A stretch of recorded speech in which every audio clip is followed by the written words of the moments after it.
വിശുദ്ധ മത്തായി 26:3-4 തിരുവചനങ്ങൾ.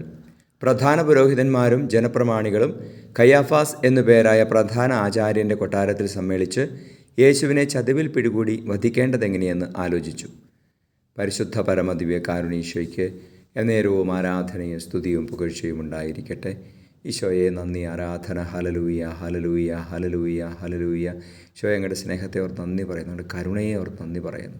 കർത്താവേ, അങ്ങയെ ചതിവിൽ പിടികൂടി വധിക്കുവാൻ ഗൂഢാലോചന നടത്തിയ സാഹചര്യത്തെ ഞങ്ങളിപ്പോൾ ഓർക്കുന്നു. കർത്താവേ, ഇന്നും അങ്ങേക്കെതിരെ ചിന്തിക്കുകയും വിശ്വാസത്തിനെതിരെ പ്രവർത്തിക്കുകയും ചെയ്യുന്ന, വിശ്വാസികളെ പീഡിപ്പിക്കുന്ന, ചതിക്കുന്ന ഓരോരുത്തരും തിരുസന്നിധിയിൽ സമർപ്പിച്ച് കരുണയ്ക്ക് വേണ്ടി പ്രാർത്ഥിക്കുന്നു. ഈശോയെ, ഞങ്ങളുടെ ഹൃദയത്തിലും വിശ്വാസത്തിനെതിരെ ഉണ്ടാകുന്ന ചിന്തകളെ സമർപ്പിക്കുന്നു. നമ്മുടെ കർത്താവ് മിശിഹായുടെ കൃപയും പിതാവായ ദൈവത്തിൻ്റെ സ്നേഹവും പരിശുദ്ധാത്മാവിൻ്റെ സഹവാസവും നിങ്ങളോടുകൂടി ഉണ്ടായിരിക്കട്ടെ, ഇപ്പോഴും എപ്പോഴും എന്നേക്കും. ആമേൻ.